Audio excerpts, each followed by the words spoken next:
3 full years of AEW programming on Turner Network affiliates, and goodness me, what a journey it has been. We've had all kinds of highs. We've also had all kinds of lows. We've had hijinks in the ring. We've had hijinks way outside the ring. We've had more backstage drama and more backstage fights than you can shake a stick or a fist at. Shake harder, boy! It has become clear that Tony Khan has absolutely got to get control of his roster and his company ASAP.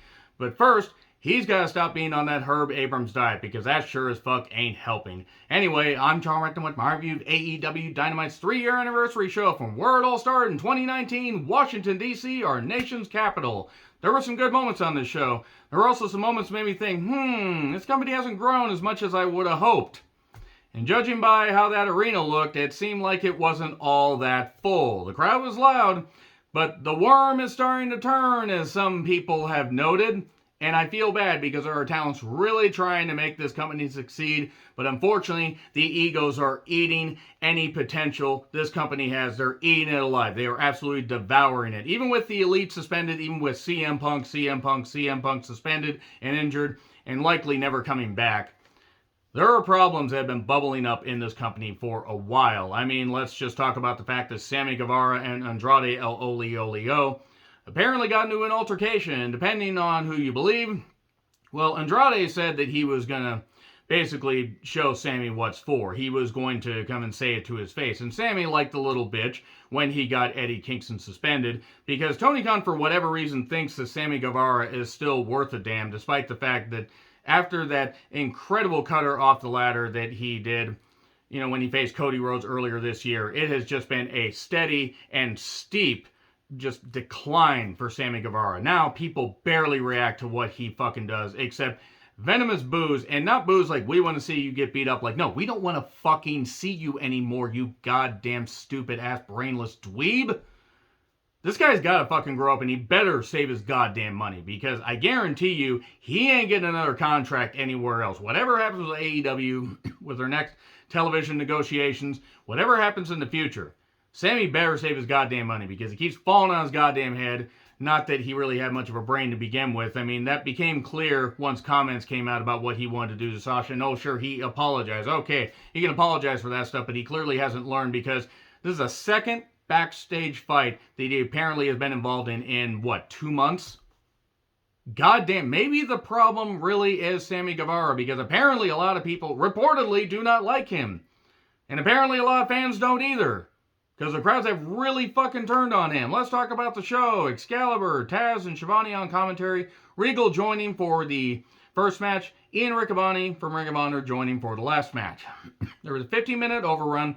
And you know what? It was nice they announced that. They plugged it so everybody knew to adjust your DVRs accordingly, and also to save some time, just clear some time and have fun. And that was good. And also the fact that Rampage and Battle of the Belts 4 are going to be live this week, and I will absolutely be reviewing both of those.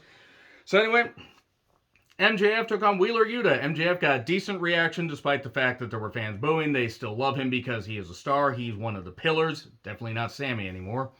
MJF is one of the few pillars. Wheeler Yuta can work, and they reacted to him. The crowd that was there was very, very loud for most of the show, and I will give them credit for that, despite the fact that the upper deck really wasn't shot and well lit, which probably means that either there weren't a lot of fans or there were no fans up there. I wasn't in attendance, obviously, because I'm 3,000 fucking miles away, but those who were in attendance, let me know, was the arena half empty?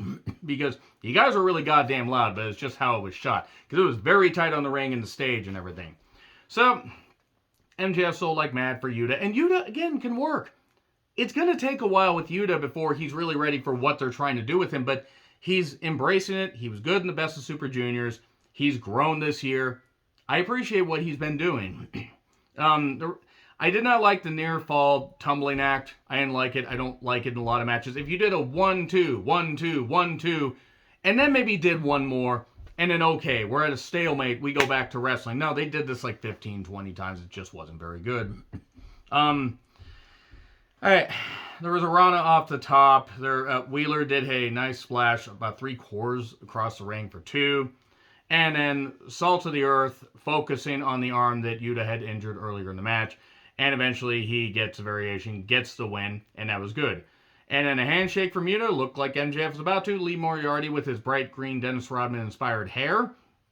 Hopefully not Dennis Rodman inspired life, because I'm amazed Dennis Rodman is still alive. I think he's amazed he's still alive. He attacks and MJF looked pissed, like, what the hell were you doing? I didn't tell you to do that. Stokely comes down, hands in the ring. He doesn't look like he wants to do it. Regal then gets his brass knucks that he just happens to have, and the crowd's saying, you fucked up, you fucked up. They can't edit the crowd, but they can edit the goddamn, they can edit the goddamn wrestlers, which is probably smart. And there you go. MJF didn't look very happy. Now, okay, handshake thing. It's the only time this happened on the show. Oh. Jericho Appreciation pre-tape. Okay. Let me just say right now, I don't think it's a good idea to have any member of the Irvine family, a.k.a. Chris or his stupid twat wife or mother-in-law, anywhere near the goddamn Capitol. If you know, you know. Said it before, I'll say it again. Chris Jericho's a goddamn piece of shit and used to be a great wrestler. Used to mean a lot of things positively for professional wrestling, and now he doesn't. He drags down everything he's involved in. He looks physically like shit, and he can't go anymore. And Sammy Guevara, he just briefly said a few comments, and the crowd was booing. They were booing so loud, I could barely hear him. And good, he should get booed. He should get humiliated to the point that he quits and whines like the little bitch that he is. That's all he fucking does. It's one thing for fans to say something. Fans like myself, us to get on Twitter or get on whatever and complain. But these people are being paid hundreds of thousands of dollars and they act like children. That's just a level of professionalism, or unprofessionalism rather, that should be it should be rectified immediately. Should be silenced. Tony Khan should put his goddamn foot down. But whatever. For whatever reason, he thinks that Sammy is going to be still one of the pillars, and he's not. He's not. He's proven that he's too fucking stupid. He's got like no goddamn mind for really anything. And Darby Allin took on Jay Lethal. Winner must confess to the allegations against him. If you know, you know. That's all I'm going to say. Yes, there are allegations, but where there's smoke, there's fire. And I feel bad because Darby is actually pretty good in the ring and has a good style, and Lethal's good in the ring. But you know what? When people are bad, gotta say something. Jay targeted a knee. Later, Dutt and Giant Silva Jr. show up. Lethal says, no, don't come down here, mainly because Giant Silva Jr. is not good. And then they do another rolling, tumbling act thing. Not as many times as MJF and Yuta did, but then Last Supper 1, 2, 3. Handshake? Oh my god. If we hadn't just seen that possible tease in the first match, then it would have been okay. Hell, if you had even done it last week and then done it this week. They can't help themselves. And this goes for all wrestling companies. You don't have to do the same damn thing on every single show. Anyway, Prince no, Prince Nana, who is a Ring of Honor staple and great, great talker.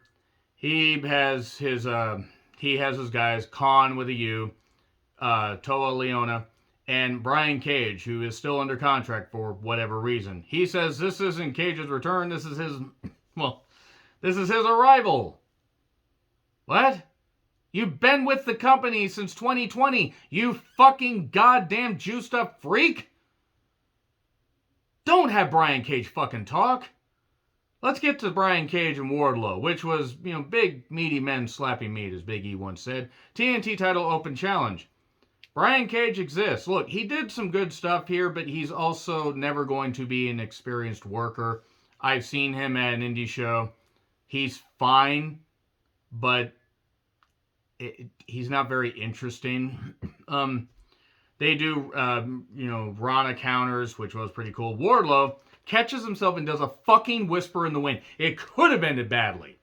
I really hope that he only breaks out that move for big matches, but goodness me, he broke that out. He caught himself. Credit to him. Hit that huge pop. Wardlow is fucking talented. Cage does a few things. We get a few Germans.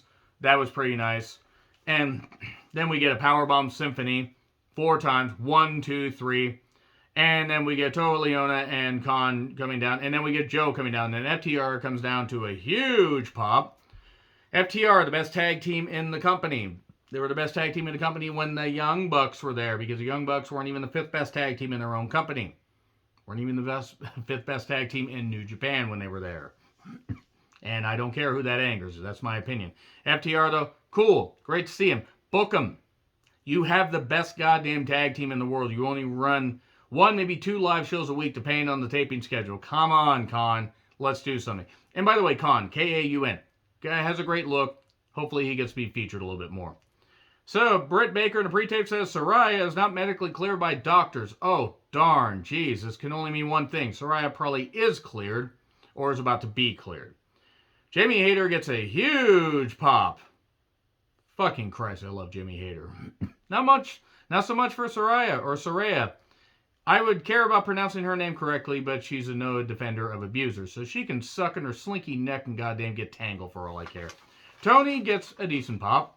It's Tony, Storm, Willow Nightingale, and Athena with noted defender of abusers Saraya. Once she stops defending abusers and stops dating them and grows a fucking brainstem to go along with her slinky neck, then I will apologize. No, I won't. I'll just stop saying that.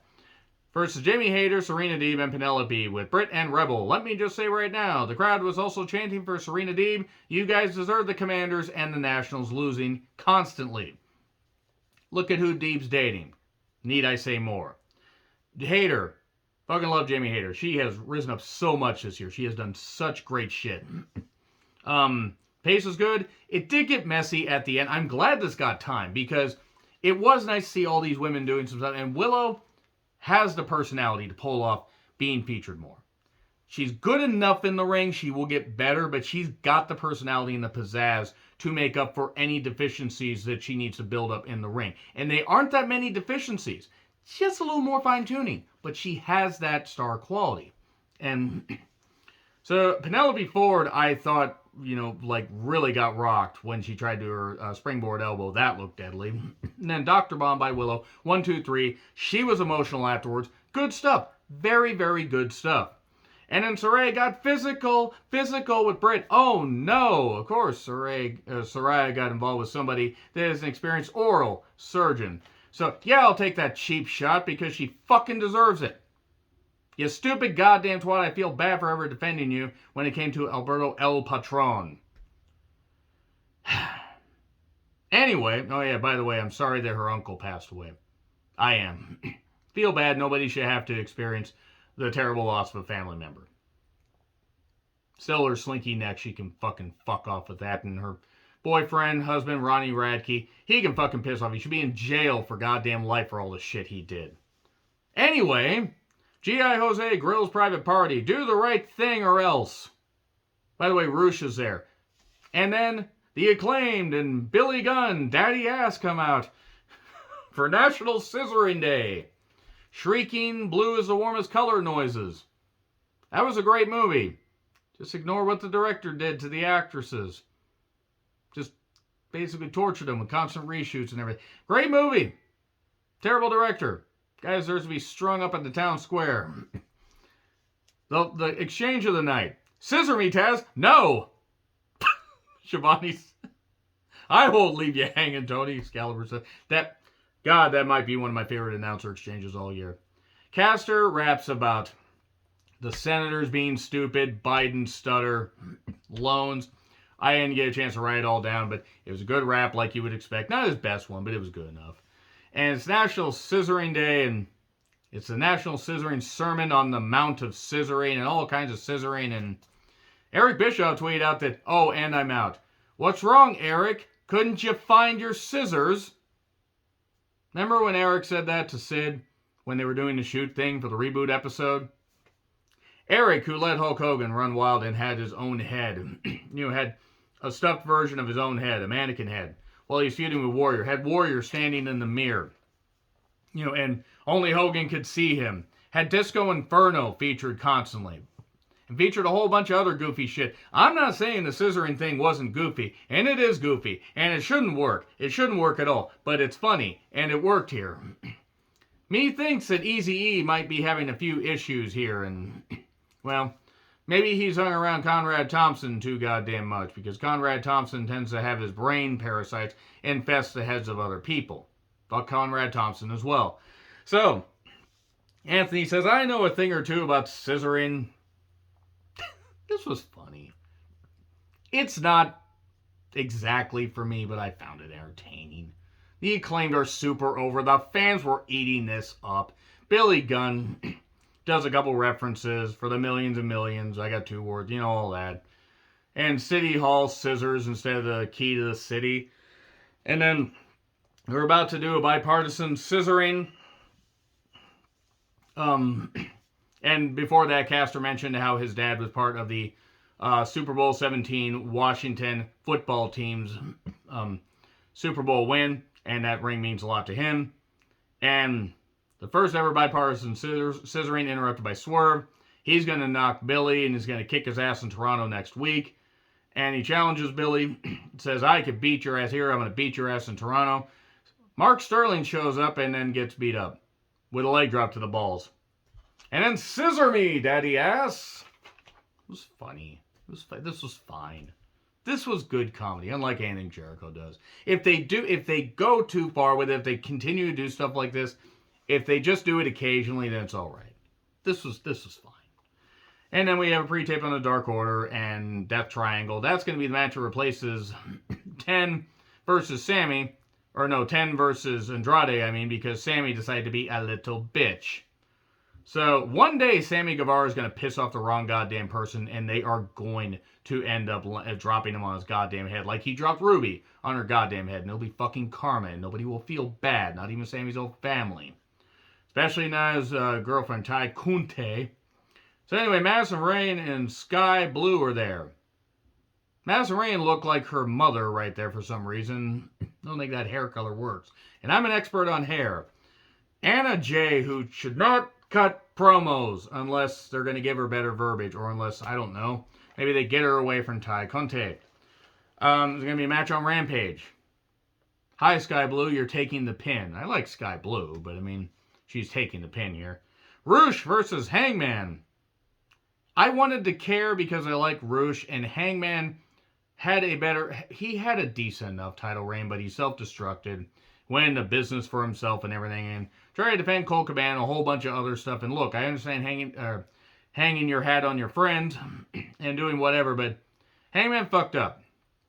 And it's just been spiraling out of control. And I like Hangman.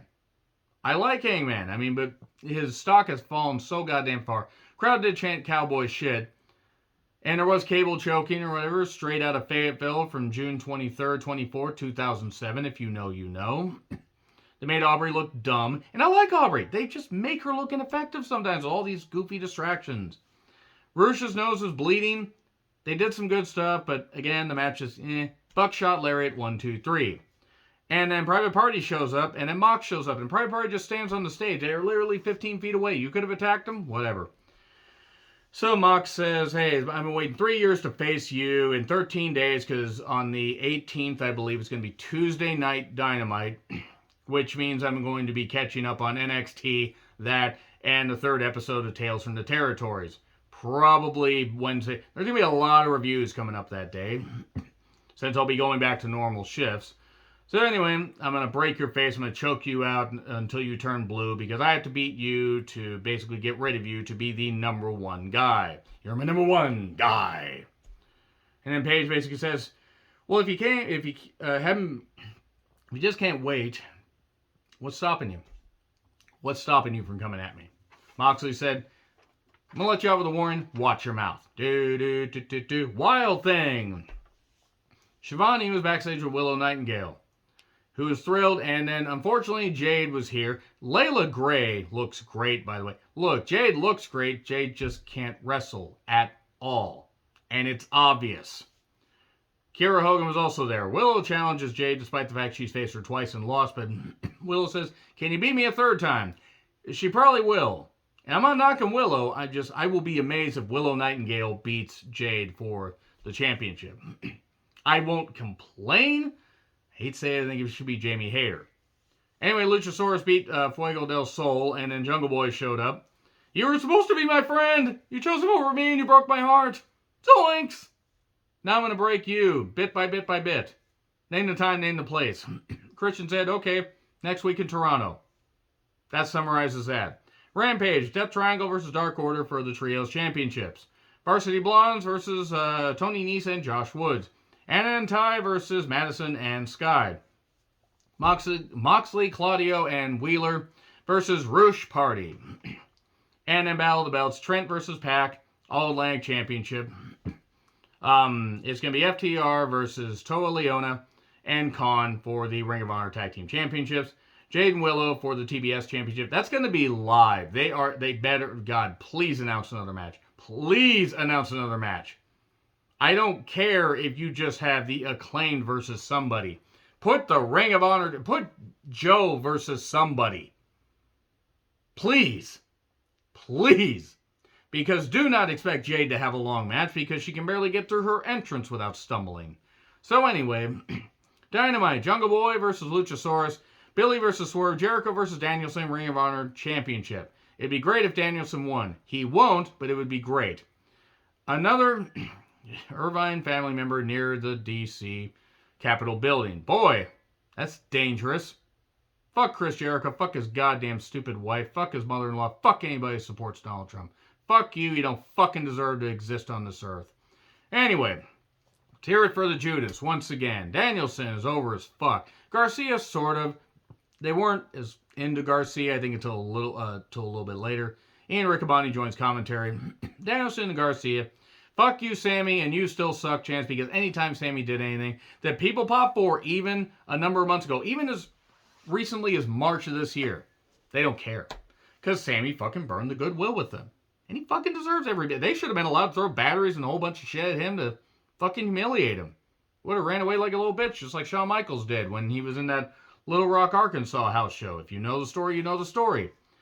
The crowd was up for Danielson. And they didn't really pop for Garcia versus Jericho, mainly because Jericho, outside of that song, nobody really cares about Jericho. And Jericho drops Danielson really badly on the edge of the table because he's winded, because he shouldn't fucking be working anymore. I mean, they got it back with a suplex. I hope Danielson's alright. But Shooting Star countered, Dragon Slayer, and Garcia has to get closer to the ropes because A, they're making the referee seem ineffective because it's Aubrey, and I love Aubrey. Come on. And he has to get closer to the ropes, even though he's applying the hold. So Jericho can hit him with the belt. And then 1, 2, 3. And then the fans just booed the fuck out of it. Not because they were upset the heels won. They were upset because Sammy, they don't like Sammy. They don't want to see Sammy. And Tony Khan needs to get his goddamn face out of that goddamn Herb Abrams, white cookie powder. And he needs to fucking goddamn get his head straight. If he doesn't, that Dynamite show I'm going to on January 4th, the first Dynamite of the year in Seattle, Washington, that might be the last Dynamite. That might be the last Dynamite that runs in Seattle. They're running the well dry on some of these markets. There are still some loud crowd reactions, but the cracks are showing. I don't want anything bad to happen to AEW. Tighten things up, or you're going to end up like WCW. I don't want that. Anyway, agree, disagree with what I said, like, share, subscribe, Twitter handle in the description. I'm John Rickland. I'll see you soon.